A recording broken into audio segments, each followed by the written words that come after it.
shines, of course, shines. Russia shines in the State Duma. And so it would seem in the State Duma of the Russian Federation, true lunatics should be concentrated who are ready to practice hand-to-hand combat techniques on Satan. So it would seem in the State Duma, I'm not joking right now, there should be no shortage of lunatics in the State Duma. Why am I saying this?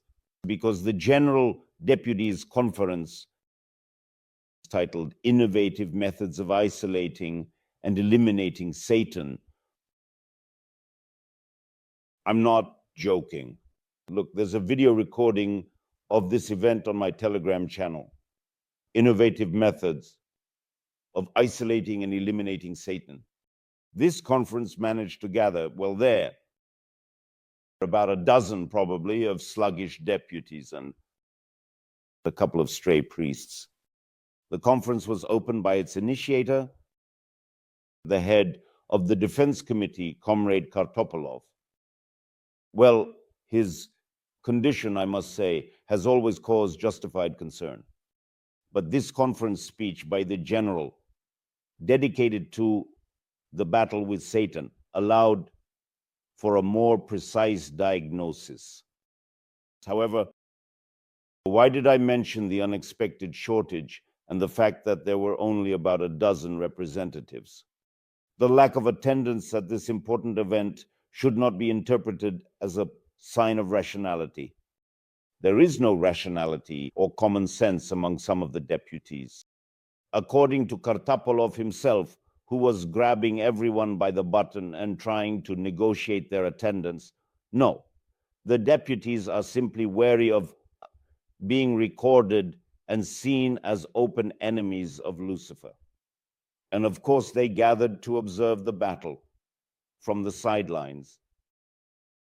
Yes, this is the 21st century. This is Russia.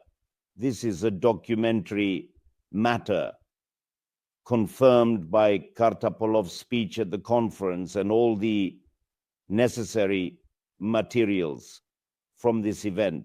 But in general, it would have been time to get used to the madness of the Duma.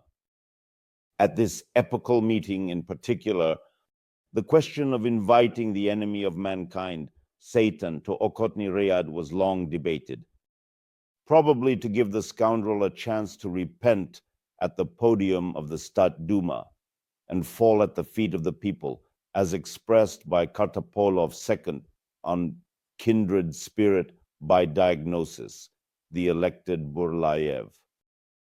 And a lot was said about Satan and the gods, considering that in general, if it is clear that both are absurd. The concept of both Satan and God. Although, if you look at God, it's clear that, of course, this being with cognitive abilities, things are going very badly. And his imagination is at the level of a children's science fiction writer from the 1950s. Because look, this kindergarten, the 10 plagues of Egypt, the first plague is turning the water in the Nile red and killing the fish. This is a trick that can be done by any chemical plant or dye production. It's such a simple trick that even it's awkward somehow for this god with his adolescent antics.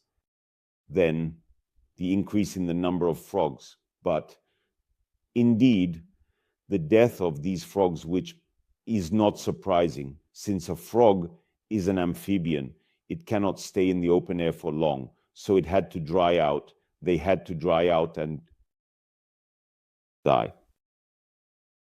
Then a very amusing story. Well, a frog invasion is actually quite achievable by ordinary means through the migration of terrestrial amphibians. And the frogs were not capable of creating any particular problems. And the god conjurer of frogs in this looks at least somewhat foolish. A frog trainer. Everything else in the Egyptian treasury is even funnier and boils. and scabies and pestilence and fiery hail. This is within the power of any pyrotechnician at any corporate event. Their god could probably earn some money